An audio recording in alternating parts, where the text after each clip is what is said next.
Algol, the Demon Star, Part 2. Now, as I had made mention in Part 1, most people over 50, right, when we were little, if you were over 50, or maybe even 40, but when you were little and you were going to draw a picture and you were going to put the sun in the top corner of the picture, you got out a yellow crayon, right? You can't do that anymore. Right? The sun, most of our life, it was small, it was yellow, and you could briefly look at it. That's not today's reality. Today, the reality, the sun's, you don't even know if it's round. You can't, it's just a big white blotch in the sky. It doesn't have any real form any longer. It's white, completely white, been getting whiter every year, and it's going towards the blue spectrum. It's huge. It's burning us like a laser now. And it's just massive. All right, so again, it's white going to blue. I don't think with our eyes, because we can't even look in the direction of the sky, let alone you can't even take a glimpse at the sun. Just trying here in Sedona to try even look at the direction in which the sun is, it's blinding. Can't do it. So again, it's going to shift into a blue sun, but I'm not sure that our eyes will be able to discern that color spectrum. So what is Daniel? Everybody likes to call Daniel a prophet. He was actually a seer. He understood the cycles. He looked at the heavens. He connected with his higher self. He was a seer. He knew what was going to come around, how it was going to come around, and what would happen. He understood that when we get into this, call it white-blue sun timeline, that knowledge will increase. What is that knowledge? It's our consciousness. Not only will some people on planet Earth, their consciousness will rise, will increase, their wisdom, their ability basically to integrate knowledge into wisdom. Integrate the lower realms of the ego into the higher realms of the ego. To integrate and then find the balance, the heaven within, right? The balance, the scales off of our eyes and ears, the balance. Not higher and not lower, but a balance. To bring the higher and the lower realms together at a heart level. To integrate the higher self into a working container called the human today. It's been so divided. It's been so divided. But there are these ages we go through, right? The earth has to have its Ellie, right? What does that stand? It stands for basically everything on planet Earth dies. Extinction, yeah. Extinction life event. Right? It's going to do that. It's going to have its little, year of rest. It's 1,000 years. One Earth is going to melt away, right? Tells us that. 3D Earth, we're not going to have 3D anymore. 3D Earth will melt away. We'll go into 1,000-year reign. Is that called Earth? Maybe. I don't know. It doesn't matter. It's called the New Jerusalem. Give it that name. It doesn't matter. But there are going to be consciousnesses, people in the lower realms of ego, not going to make that trip. They're not going to go into 1,000-year reign. They did not integrate. They're stuck in a cycle. It's a spin cycle. It's a spin cycle. We don't die. We're immortal beings. And we can be caught in the lower realms. Call it hell, Sheol. It's lower realms of the ego, small mind, belief systems, the lie. Caught in the lie. All right, so anyways, that's the cycle of the sun. I'll talk more on that later. But for today, we need to know, first of all, before we even get to that, we have to break the sorcery that's put on our heads, starting again with belief. If you are participating in anything outside of yourself, in and of this world, point number one, the root, the cornerstone is it's a lie. That's just all there is to it. Every book is a lie. All of your history is a lie. It's all a lie. But some of it's useful information for you to integrate, as in the Bible. At some point, you integrate and you quit worshiping it. Worship. Now, before we break down worship, this lie that I'm talking about, that is this world that we live in, this lie has an anchor. The lie is so strong because there's an anchor. And the anchor is fear. So this anchor means that we are demon controlled. Rather, familiar spirits. That's why we have belief systems. We believe in something that's familiar, it's safety. It's familiar spirits.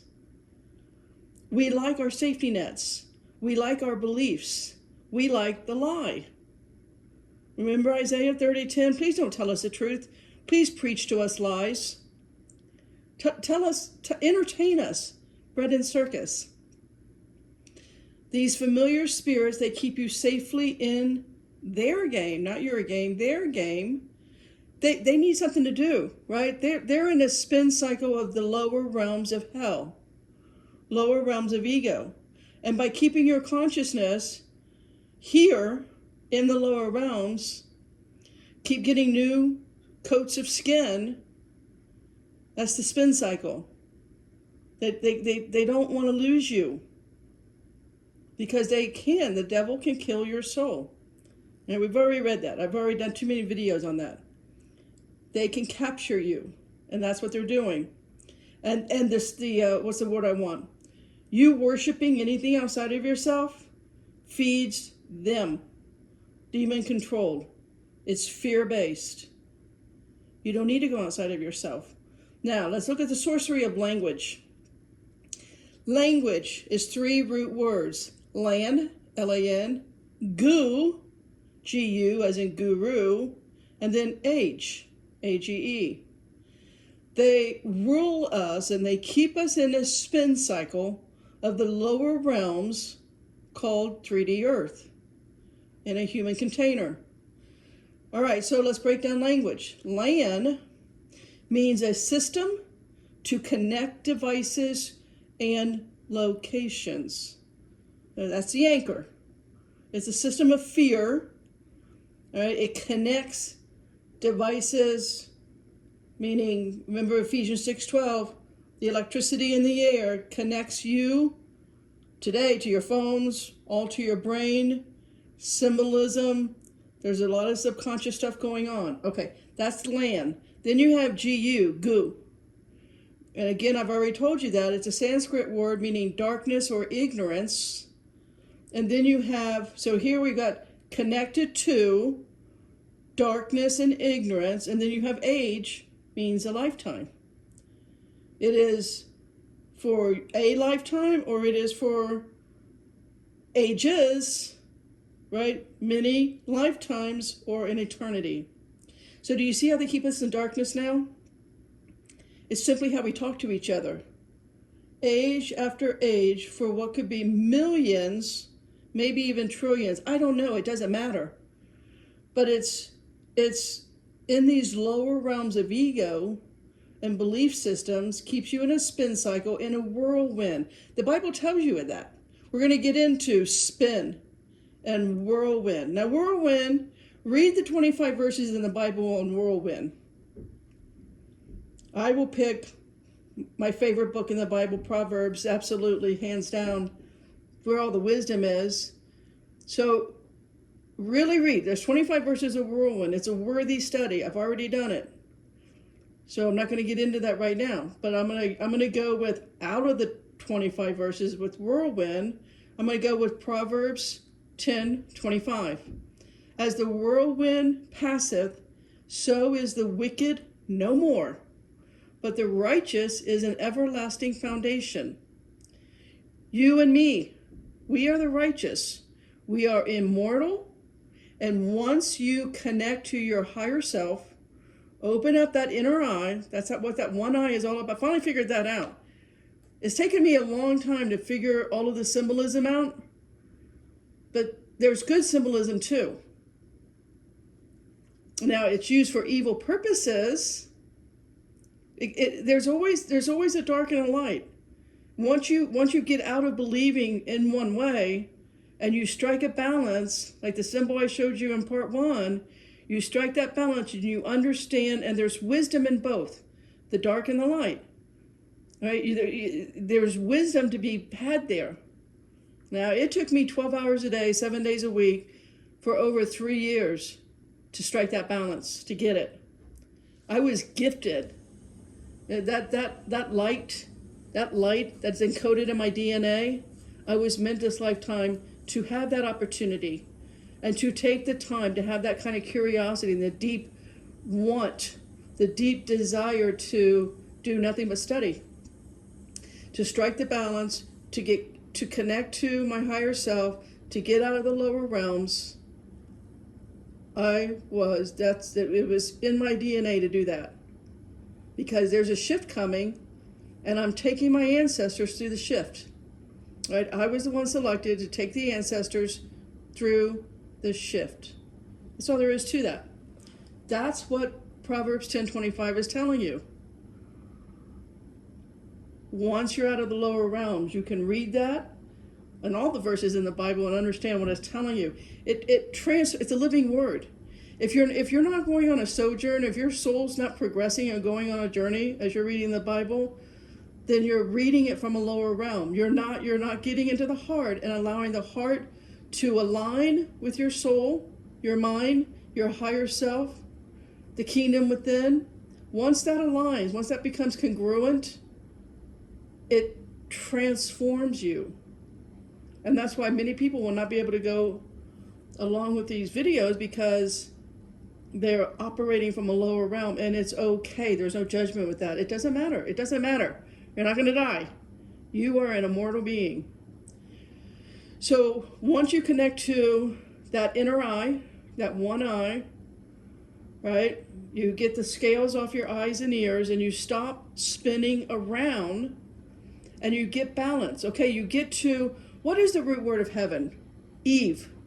Eve is the root word of heaven. Look up in Sanskrit, I think that even going back to Phoenician, Eve, E-V-E, means to live or to give life. Remember earlier I told you about Genesis 3:20? What Adam said? Let's read it now. And Adam called his wife name Eve, because she was the mother of all living. So we know we have right there in Genesis 3, we're told there's more than Father God, there's a mother of all living. So why were we told that? Was we've been cut off. The reason that we're told that, we're given that knowledge, it's easy to gloss over. So many of it, if you're reading the Bible from the lower realms of ego, you're not seeing what's being told to us. There's little secrets still in there, right? It's been manipulated a lot. You know, some character named Jehovah got in there and started manipulating it, Yahweh, whatever. Doesn't matter. There's a lot of transliteration, but you can find the holy words going back. If you know how to break down the language, you can find what's there. But you got to work for it. It's not going to come easy. You got to work for it. So we're told there's a mother of all living. Right there it is. And I can tell you that if you look and you start seeking out, once you understand language, then you become interested in ancient cultures and what they understood and knew to be true, because they read the sky, because they understood astrotheology. They understood that the sky was fixed, the stars were fixed, the wandering stars being the planets, they understood their movements. They understood that. They didn't have access to any scrolls or any books. There was no printing press. They got this knowledge themselves. The ancient cultures all agreed on the same thing. Now, how could that be? over all of the continents, you'll find there is the same message when you start looking at native indigenous tribes. They knew this. Okay, so let's say you don't want to travel around the world, through the access of the internet as I've done. Let's just look at our own Native Americans. I've studied, there's no more that I can study on two of the biggest chiefs we've ever had here in Arizona, Cochise and Geronimo. And look at their stories of creation. It's the same. It's the same as the Bible. It's got a dragon involved. It's got eating children involved. Anyway, but you'll understand there was also a great mother. And that great mother, it's the changes, understanding the sky, astrotheology, understanding that, the father, the mother, the wandering stars, the fixed stars, the ecliptic plane, understanding all of that. Then you understand that you are the whirlwind. And then you understand how to get out of the whirlwind. Again, 25 verses on that. Until you connect with your higher self, your one eye, that is your soul. The reason why that we've been cut off from this knowledge of the Great Mother is because the Elohim, men who run the earth, men, they need it to be a patriarchal system. That's all there is to it. And they've managed to keep it that way through the cycles of time. Right? That is what Zion is all about. Cycles of time. Jesus standing on the Mount Transfiguration, all of that, I'll break it all down the best that I can do it in the most simple terms, small videos so you can just, absorb it. But now, okay, so whirlwind. This takes me to the spin cycle. You'll hear me talk a lot about the spin cycle. So just to give you a little heads up why I'm telling you this, comes from Jesus. Let's read Matthew 6:28. Matthew 6:28. And why take ye thought for raiment?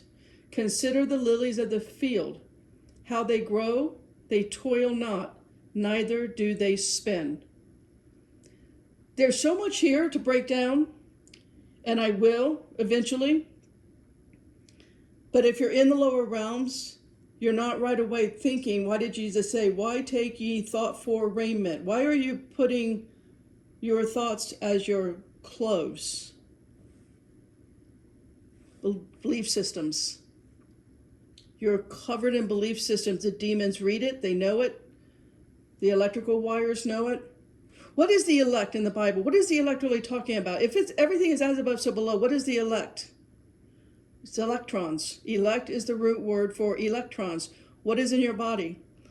Once you understand electrons in the body, once you understand that component, again, I'll get there. We'll talk about the kingdom within, the temple inside of you. And I'll take you through an anatomy course, an understanding what the light codes are.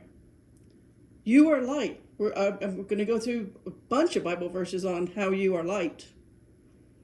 And by spinning, you're not sitting still. You're not being quiet. You're literally in a spin cycle. Everything on planet Earth, 3D reality spins. Everything is a spiral.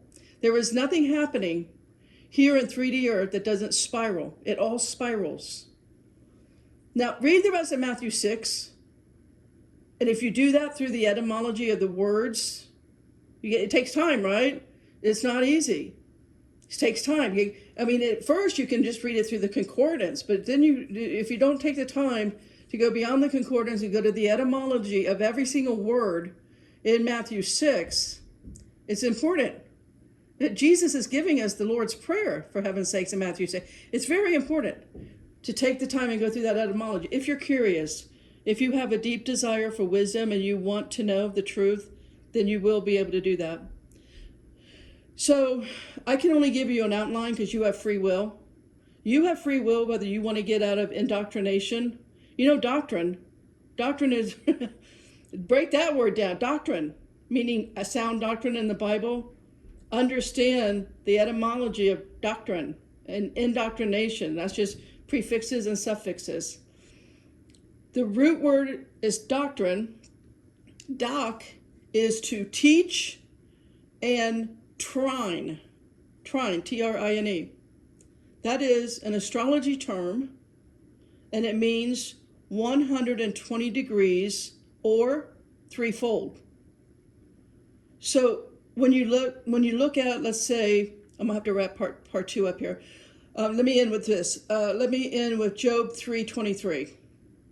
Why is light given to a man whose way is hid, and whom God hath hedged in? That's really what this video is all about. Now read Job 3 all the way to the last verse, but let me wrap up with Job 3:26. I was not in safety, neither had I rest, neither was I quiet, yet trouble came. You came out of the living waters to this 3D world today, as said in Job 3:24. Job is meant to wake you up out of the human enslavement of doctrine. The Bible is a supernatural word of God, and it does free you. It will free you. It will unlock your DNA. It will unlock the light within. It will bring you to a place of balance and wisdom and integration. But not if you're reading it in the lower realm. Not if you're reading it literally, as I did the first 2.5 years. The last 6 months, I unlocked. And it's taken me a while to integrate. I wasn't going to make any videos about that until it was integrated to a certain degree, I guess I would say. I don't know how to say that. Job is meant to wake you up out of the human enslavement of doctrine. All right, so the Bible, it frees you from this world. The will of men, right, and their books of this world. And then you can just let it go. You can let it go because God is within. You can talk to God because he's within. Once you integrate it, it's not about the worship of the book any longer. It's about going within. It teaches you. If you read it from the higher realms, heart congruent with the mind, the soul, you read it that way, it will integrate you and you can let it go. I mean, I'm never going to, take it out of my house, for heaven's sakes. I don't mean it that way. I mean, you let it go. You understand then what the Spirit means with the word creatures. Let's remember that one. Romans 1:25, right? Let me put down my notes and let's just read Romans 1:25 and wrap this up. So I'm just switching to it real quick here online. I've got my in front of me. Okay, Romans 1:25. This is such a good verse, guys. You should know this by heart. Romans 1:25, who changed the truth of God into a lie and worshiped and served the creature more than the Creator, who is blessed forever. Amen. What is creature? It's man.